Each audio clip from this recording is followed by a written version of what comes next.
Oke, trading cocok untuk saya. Tapi tunggu, trading forex? Atau saham ya?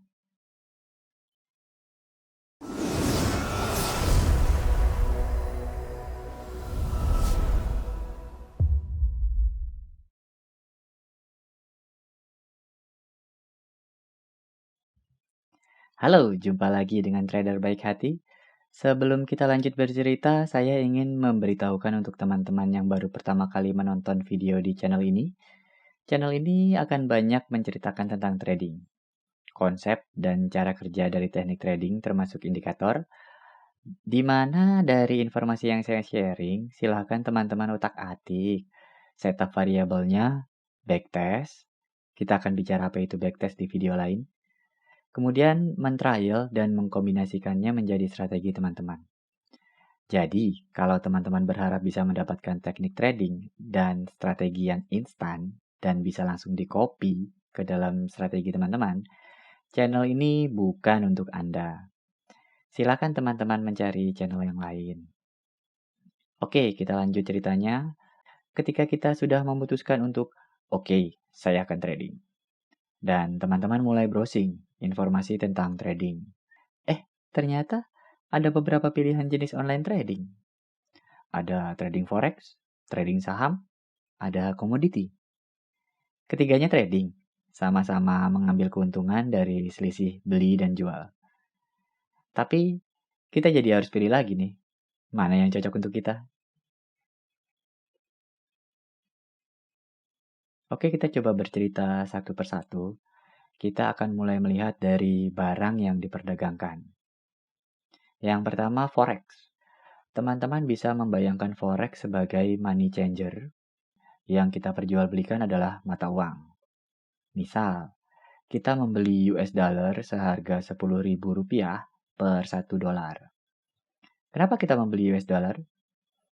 Karena tujuan kita trading, maka kita berharap mendapat untung. Karena kita memiliki prediksi dolar akan menguat terhadap rupiah.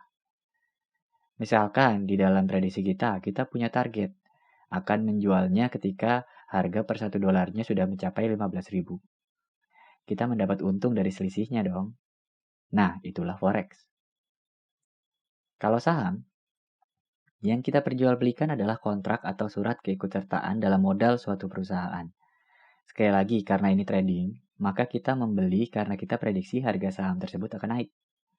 Lalu kita jual setelah naik. Sedangkan komoditi, yang kita perdagangkan itu barang komoditas. Minyak bumi, gas bumi, emas, perak, kayu, besi, gandum, sampai gula, susu peternakan, kopi, dan daging pun juga termasuk dalam komoditas. Dan masih banyak lagi yang lain. Sama seperti yang lainnya, kita berharap harganya akan naik setelah membeli. Tapi perlu saya informasikan, trading komoditi ini bukan tempat untuk pemula. Ini tempat untuk orang yang sudah sangat berpengalaman. Biasanya orang yang sudah mulai terbiasa dengan forex yang akan mulai mencoba bermain di komoditi. Dan kita tidak akan bercerita tentang komoditi di video ini. Sudah kebayang ya, apa yang kita transaksikan di masing-masing pasar ini? Namun perlu teman-teman tahu juga, baik di forex ataupun komoditi, yang kita transaksikan sebetulnya bukan benar-benar uang atau minyak bumi atau emas sungguhan juga, tetapi kontrak bahwa kita akan membeli suatu mata uang atau komoditas sebanyak satu lot. Misal, di pasar komoditas, kita bertransaksi crude oil, minyak bumi, sebanyak satu lot. Nah, satu lot di crude oil itu berarti 1000 barel. Sedangkan satu lot di dalam forex itu artinya 100.000 unit mata uang. Kalau di contoh sebelumnya kita membeli US dollar dengan rupiah, ya artinya kita harus membeli 100.000 US dollar. Wih, berarti kalau 1 dolarnya kita anggap 10.000, modal minimalnya 1 M dong. Nggak harus. Kok bisa? Yuk kita cari tahu kenapa. Kita pelajari sedikit lebih jauh. Kita coba cari tahu lebih dalam, sekaligus membandingkan. Tulisan yang berwarna hijau itu saya artikan sebagai kelebihan dan yang berwarna merah sebagai kekurangan. Kalau yang putih itu artinya tidak bisa dipertimbangkan sebagai kelebihan atau kekurangan. Kalau dilihat sekilas, warna hijau lebih banyak di forex ya. Oh ya, saya perlu informasikan, saya bukan orang yang fanatik di salah satu, baik itu saham ataupun forex. Saya mencari peluang di keduanya. Saya bertransaksi di keduanya. Jadi saya tidak akan sangat mendukung saham dan meremehkan forex ataupun sebaliknya. Mungkin saya juga akan membuat video yang menceritakan tentang forex nantinya. Oke, kita mulai dari likuiditas. Forex lebih liquid dibandingkan dengan pasar saham di Indonesia. Jelas, forex cakupannya seluruh dunia, sedangkan saham hanya satu negara. Indonesia lagi, negara yang masih tergolong negara berkembang. Tapi, seberapa liquid sih perbandingannya? Nilai transaksi rata-rata harian saham Indonesia itu di tahun 2019 adalah 8,5 triliun rupiah. Sedangkan forex 6,5 triliun US dollar. 10.000 kali lipat dibandingkan saham Indonesia. Masalah aturan, forex tidak banyak aturan, tidak seperti saham yang sangat diatur oleh lembaga negara. Contoh yang sangat terasa akhir-akhir ini itu selama masa COVID, ada kebijakan auto suspend. Ketika saham turun lebih dari 5%, maka saham tersebut akan otomatis tersuspend atau mencapai harga bawah maksimal di hari itu. Nah, karena forex ini lebih liquid, ditransaksikan seluruh dunia, dan tidak banyak aturan, banyak orang yang bilang forex ini mendekati persaingan sempurna. Hukum ekonomi di mana supply dan demand itu menentukan harga, itu benar-benar mengalir di forex. Menurut saya pribadi sih, ketika hukum ekonomi di pasar bebas benar-benar terjadi, jadinya ya mirip hukum rimba. Yang punya uang paling banyak yang menang. Ada yang berargumen, tapi kan nilai transaksi hariannya sebesar itu. Masa ada yang bisa mengendalikan dengan transaksi sebesar itu? Ada, jangan khawatir. Ada beberapa institusi raksasa di dalam situ. Tapi kita tidak akan bahas itu sekarang. Lanjut, durasi operasional forex itu buka 24 jam dari Senin sampai Jumat. Sedangkan saham hanya 6 jam dari Senin sampai Jumat juga. Ini yang membuat beberapa orang lebih senang bermain di forex karena mereka bisa trading setelah mereka kerja di malam hari. Kenapa forex bisa 24 jam? Karena secara pusat transaksi, forex itu tidak terpusat di satu tempat, uncentralized. Berbeda dengan saham yang terpusat di satu tempat, BEI. Transaksi forex bisa dilakukan di berbagai tempat, di berbagai negara. Biasanya satu negara punya satu pusat transaksi, bank sentralnya. Tetapi forex mencampur semua transaksi dari semua pusat transaksi di berbagai negara. Canggih. Tapi kenapa saya menggolongkan uncentralized sebagai kekurangan, sedangkan centralized sebagai kelebihan? Karena ketika tidak ada satu buah pusat transaksi, maka tidak ada data yang terkumpul di satu tempat, terutama data transaksi. Itu menyebabkan data yang kita peroleh tidak lengkap. Contoh, karena data transaksi yang tidak lengkap itu tadi, yang tidak tersedia, volume transaksi atau biasanya trader menggunakannya di dalam indikator volume itu menjadi tidak real. Dengan adanya data yang tidak real itu, membuat akurasi dari strategi kita itu menjadi lebih rendah. Perlu teman-teman tahu di forex itu tetap ada indikator volume. Meskipun tadi data transaksinya tidak ada. Tetapi indikator volume yang ada di forex itu tick volume. Kalau di saham kan satu satuan volume itu sama dengan satu lot. Nah, kalau di forex itu satu satuan volume adalah satu tick. Yang dihitung di dalam tick volume bukan berapa lot transaksi yang terjadi, tapi berapa kali perubahan harga terjadi. Jadi, baik itu ada yang bertransaksi 1000 lot sekaligus ataupun satu lot, karena itu membuat satu perubahan harga, maka akan terhitung sebagai satu tick volume. Mungkin orang yang suka dengan statistik mencoba memprediksi sesuatu yang tidak pasti meskipun datanya tidak lengkap akan lebih memilih forex. Tapi mungkin ya, karena tidak semua orang statistik menyukai forex. Sebetulnya di forex ini tidak benar-benar uncentralized juga. Sebetulnya ada satu pusat data yang merangkum semuanya.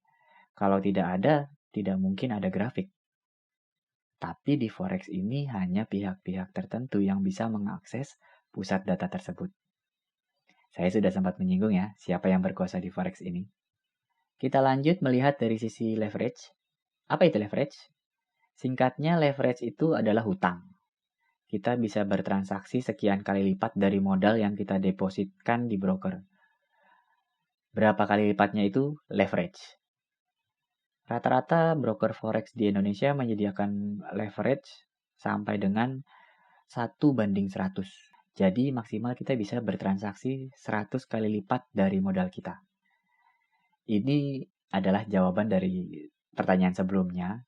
Kenapa kita bisa bertransaksi sebesar 100.000 USD tanpa harus benar-benar memiliki deposit senilai 100.000 USD. Di saham sebetulnya ada juga. Istilahnya di broker saham itu akun margin. Tapi karena saham diatur regulasinya oleh lembaga negara, maka syarat untuk bisa mendapatkan akun margin pun cukup berat. Ada syarat kekayaan minimal, ada pendapatan minimal. Berbeda dengan forex yang secara instan kita bisa mendapatkan leverage. Ketika membuat akun di broker forex, kita akan langsung mendapatkan leverage. Makanya saya menganggap saham itu tidak menyediakan leverage, karena persyaratannya agak berat. Tapi kenapa seribet itu ya harus diatur lembaga negara? Sebetulnya regulasi yang dikeluarkan oleh Bapepam ini, itu untuk melindungi investor atau trader dari risiko kebangkrutan. Karena semakin ada atau semakin besarnya leverage ini, itu selain bisa melipat gandakan keuntungan kita, juga bisa melipat gandakan kerugian kita. Lebih cepat bangkrut. Itu sebabnya dulu sempat broker forex dilarang di Indonesia, karena bentrok dengan beberapa regulasi di Indonesia. Sekarang pun cukup jarang forex yang resmi di Indonesia. Kebanyakan kantor perwakilannya itu sebetulnya ada di luar negeri. Karena meskipun sudah sedikit dilonggarkan, regulasinya itu cukup sulit untuk dipenuhi broker forex. Silakan teman-teman mencari tahu lebih detail tentang leverage di link yang saya cantumkan di deskripsi ya, karena penjelasannya akan cukup panjang. Kita langsung saja lanjut ke arah transaksi. Forex bisa melakukan dua arah transaksi. Kita bisa tetap mendapatkan keuntungan, meskipun secara grafik trennya menurun. Kenapa demikian? Karena forex melibatkan dua mata uang. Kita kembali ke contoh transaksi pembelian dolar kita dengan rupiah sebelumnya. Ketika grafik USD terhadap rupiah menurun, kita akan untung kalau yang kita punya itu adalah rupiah, bukan USD. Karena ketika kita melihat dengan grafik sebaliknya, rupiah terhadap USD, grafiknya akan menunjukkan tren yang sebaliknya juga, yaitu naik. Nah, ketika kita melakukan short atau sell terhadap kontrak USD terhadap rupiah, itu artinya kita membeli rupiah. Di saham sebetulnya juga bisa melakukan transaksi dua arah, tapi yang umum ya transaksi buy aja. Dan arah sebaliknya itu dikenal dengan istilah short sell kalau di saham. Tapi syaratnya harus dengan akun margin, dan tidak semua saham bisa. Apa saja saham yang bisa ditransaksikan short sell, silakan melihat di list yang ada di situsnya BEI. Di situ ada listnya. Dan di tengah pandemik ini, BEI untuk sementara waktu tidak mengizinkan aktivitas short sell. Supaya menstabilkan ekonominya kita, supaya saham nggak terlalu anjlok. Karena tidak semua orang bisa melakukan transaksi short sell ini, harus dengan akun margin yang syaratnya berat itu tadi, maka saya menganggap arah transaksi saham itu hanya satu arah. Tapi seperti apa sih yang dimaksud short sell kalau di saham itu? Simpelnya short sell itu kita meminjam saham yang dimiliki broker untuk kita jual. Kita belum punya sahamnya nih, kita pinjam punya broker. Karena kita memprediksi kalau sahamnya itu akan turun. Begitu sudah turun, kita beli sahamnya dengan jumlah yang sama untuk mengembalikan saham yang kita pinjam dari broker itu tadi. Seperti itu kurang lebih short sell. Oke, kita lanjut lagi ke resiko. Karena tidak banyak aturan, tidak realnya data, karena tidak ada pusat transaksi itu tadi, plus adanya leverage, itu membuat forex memiliki resiko yang lebih besar dibandingkan saham. Kemampuan memanage resiko itu sangat diandalkan ketika kita mau mulai trading forex. Nah, yang paling terakhir ini yang menarik. Forex bisa dibilang tidak terpengaruh oleh kondisi ekonomi. Pengaruh secara gerakan yang berbeda dari biasanya memang ada, tapi kita tetap bisa mengambil kesempatan untuk mendapatkan keuntungan. Contohnya adalah ketika masa pandemi COVID ini, di saat semua negara di dunia ekonominya terganggu, dan pastinya saham tidak akan bisa memberikan keuntungan buat kita. Tapi di forex ini, kita bisa tetap punya kesempatan untuk mengambil keuntungan. Bahkan, kalau beruntung, terus kalau tepat memilih mata uangnya juga, kita bisa mendapat keuntungan yang jauh lebih besar daripada ketika kondisi normal. Menarik bukan? Oke, itulah beberapa perbedaan antara forex dengan saham. Silakan mempertimbangkan mana yang cocok untuk Anda. Good luck, happy trading.